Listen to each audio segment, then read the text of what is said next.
We were taught that buying a house is the ultimate sign of financial maturity. For decades, the standard American formula was simple. Get a job, save for a down payment, buy a home, and let real estate make you rich. We were told that renting is just throwing your money away. Except the math has completely shattered. If you look at median home prices versus median household income, buying a home today is mathematically more disconnected from reality than during the peak of the 2006 housing bubble. The median price-to-income ratio has spiked to over 5 to 7 times income, while mortgage rates fluctuate around 6%. And here is the contrarian truth that traditional finance refuses to admit.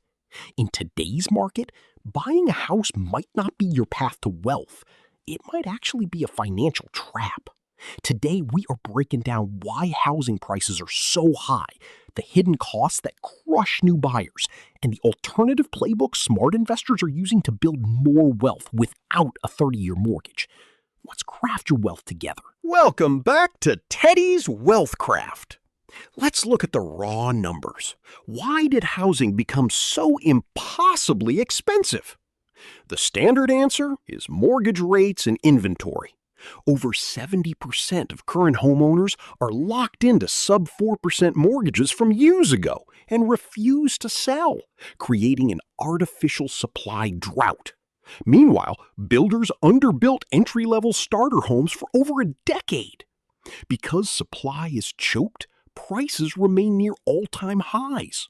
But when you combine high home prices with modern borrowing costs, the monthly payment on a typical home has nearly doubled compared to just a few years ago.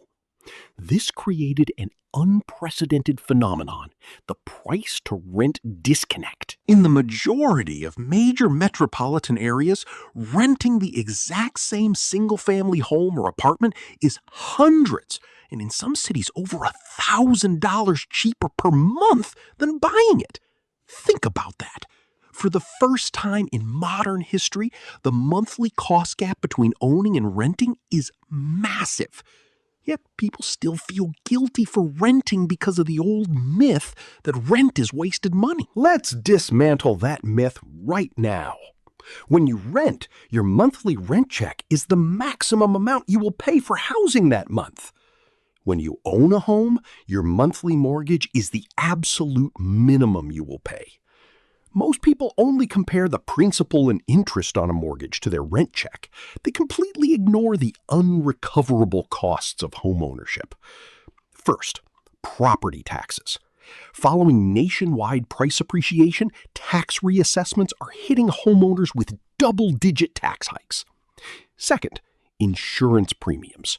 Homeowners' insurance rates have skyrocketed across the country, adding hundreds of dollars to monthly escrow payments. Third, maintenance and Capex. A new roof costs $15,000. An HVAC replacement costs $10,000. Foundation repairs, plumbing leaks, and routine maintenance easily cost 1 to 2% of the home's total value every single year. And fourth, the mortgage amortization curve. During the first 7 to 10 years of a 30-year mortgage at 6% interest, the vast majority of your monthly payment goes directly to bank interest, property taxes, and insurance, not into your equity. When you add those up, homeowners are throwing away just as much unrecoverable cash into taxes, interest, and maintenance as renters spend on rent. So what is the alternative? It's understanding the single most powerful concept in finance, opportunity cost.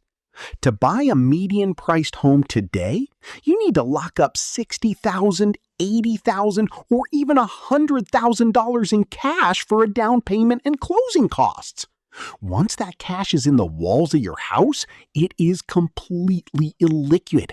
It earns zero dividend income. You cannot spend it at the grocery store without taking on a second loan. Now, imagine taking that same $80,000 down payment, plus the monthly cash savings of renting instead of buying, and automating it into productive liquid assets. Low-cost index funds, compounding inside tax-sheltered accounts like a Roth IRA or an HSA. High-yield liquid reserves producing consistent, stress-free interest. Or investing in your own digital assets and automated cash flow streams. Historically, the broader stock market has outpaced the rate of residential real estate appreciation over multi-decade periods, while offering complete liquidity and zero maintenance headaches. Buying a home isn't an evil decision. If you plan to live in the exact same spot for the next 15 years, value lifestyle roots over maximum liquidity, and can easily afford the unrecoverable costs, buying can be deeply fulfilling.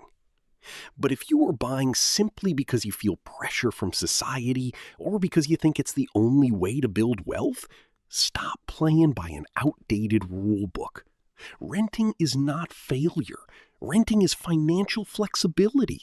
It buys you time, keeps your capital liquid, and allows you to build an automated wealth engine without being trapped in an overpriced asset. Before you go, drop a comment below and let me know, what does the rent versus buy math look like in your city right now?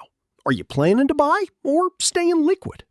Hit that subscribe button to join our community, keep crafting your wealth, and I will see you in the very next video.